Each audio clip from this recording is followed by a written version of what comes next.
From hostage situations to jumping from shocking heights, these are 8 unbelievable scenes that played out behind bars. Disclaimer.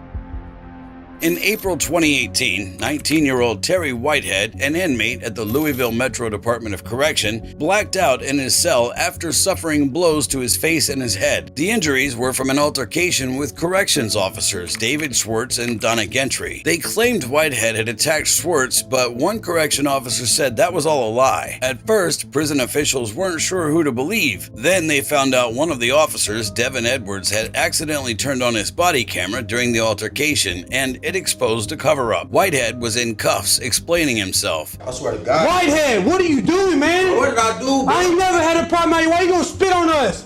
Sergeants come around, you know how this is. Just take the I just had to take bro, I swear to God, Just bro. take the Schwartz stood just inches away, making threatening moves to Whitehead. I mean, bro, you know I don't give y'all problems like that, bro. Then suddenly, Schwartz threw a punch. I do not give you problems like that, Schwartz, bro. You know, bro.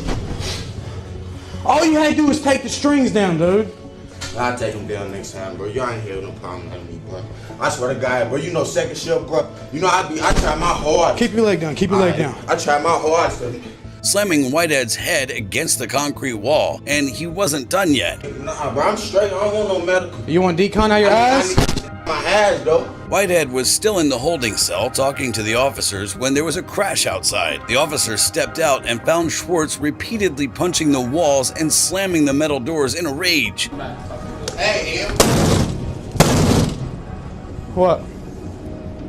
You always seem right, bro. I'm not mad, dude. It's business as usual, but you seen her coming around. Schwartz and Edwards were fired, while their supervisor, Gentry, was demoted from sergeant to officer for her part in the cover-up. They pleaded guilty to charges ranging from violating the rights of a detainee to writing false reports. Schwartz was sentenced to 2 years in prison, Gentry to 8 months of home confinement, and Edwards to 2 years probation. But this is still not as bad as when officers pointed a gun at an inmate because he was having an episode. On the evening of August 5th, 2015, detention officers were conducting a routine search for contraband at the Pasco County Jail when they got to the cell of Matthew Trevino. Trevino was a military vet in jail for a misdemeanor probation violation. That day, he was in the middle of a schizophrenic episode and had stripped off his clothes. When the officers ordered him to put his hands through the slit in the door so they could cuff him, Trevino put his genitals through instead. After some minutes of back and forth, they decided to bring on the big guns, literally. What's a Nova distraction round? I'm glad you asked. A Nova round was created for situations like SWAT teams breaking into buildings.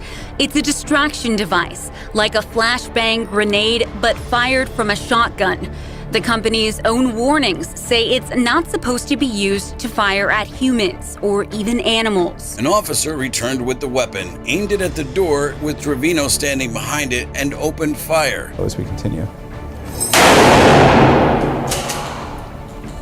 The bullet slammed into Trevino's thigh, leaving an enormous wound. Trevino fell, screaming as he rolled on the floor in pain, but that didn't stop the guards from issuing commands while aiming the weapon right at him.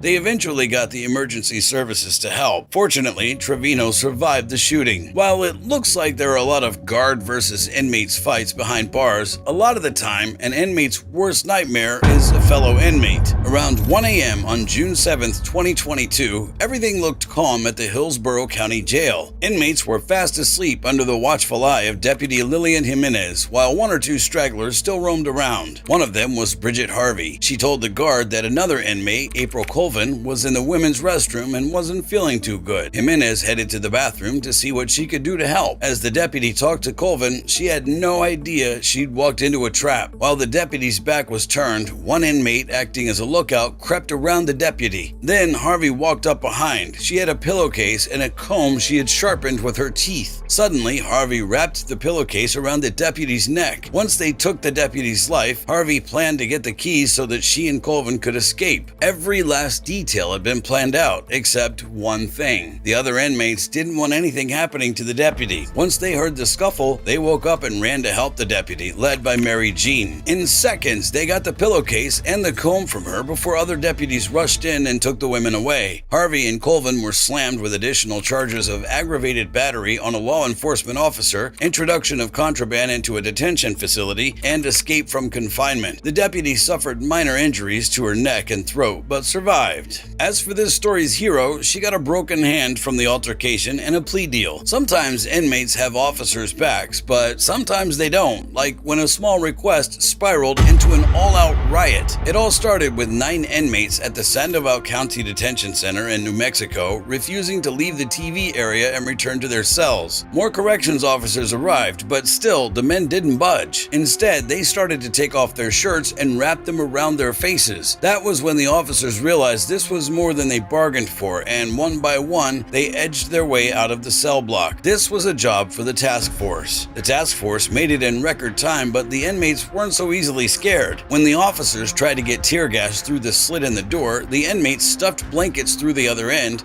but they got hold of it and pulled it away. The officers got a flash bomb in, but the inmates were undeterred. They rallied back moments later with a barrel of soapy water that they poured all over the floor and threw other items out the door, including a microwave. The officers tried to get tear gas in again, but the inmates used the barrel against the opening. So the officers opted for something stronger, a lot stronger. The blast blew the barrel away and the inmates scurried away in panic, bringing an unceremonious end to the riot. Staging a riot to get your way is one thing, but these 3 inmates decided to cook up something else. While this has all the makings of a cookout, meats, vegetables, and an excited cook, this is one cookout you don't want to be invited to. This is the 5-star course being served at an Oklahoma County detention center. Prison food isn't for everyone, but these 3 inmates decided to do something about it. They made food, got a fire going, and put it all on a hibachi-style grill flame. Food, all the drugs they could need.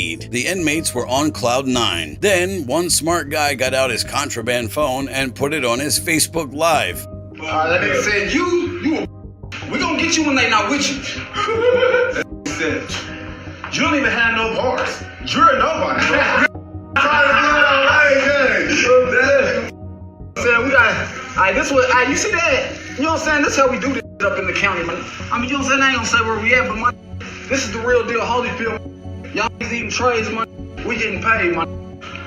The video immediately went viral, and it wasn't long before the jail officials identified all 3. They were charged with 2 counts of possession of contraband by an inmate. There was also a jail search, and correction officers found 23 cell phones, drugs, cigarettes, a used syringe, and many makeshift weapons. I bet those 3 probably got beat up for that stunt for a long time. Speaking of getting beat up, this corrections officer is about to find himself in a near-death situation when he makes one costly mistake. March 27, 2021 was supposed to be a regular day for detention officer Daniel Misquez. He worked at the jail since 2019 without any significant incident, but that day would change everything. Misquez headed to the 10th floor of the detention center to deliver medications to the inmates when things took a deadly turn. Okay, what's the address?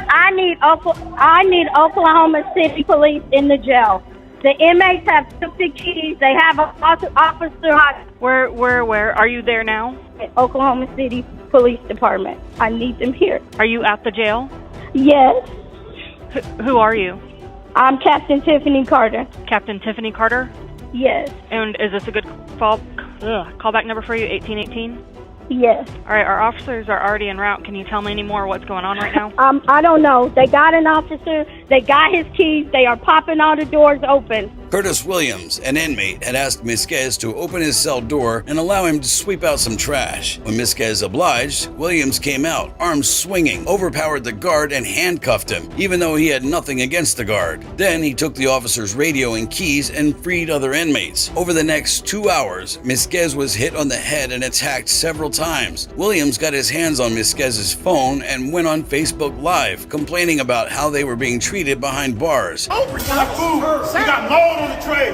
We can't take showers. We ain't got no mirrors in here. The water don't work, toilet backed up. Any inmate who didn't get the program received Williams' rage. 2 hours after Misquez was taken hostage, the tactical unit moved toward the prison. While other inmates ran off to their cells, Williams took Officer Misquez to the top of the stairs, holding a knife to the officer's throat, and forced him to his knees. One officer instantly brought out his gun and fired 2 shots, killing Williams and bringing the hostage situation to an end. Misquez was taken to the hospital and made a full recovery. He since resigned from his position.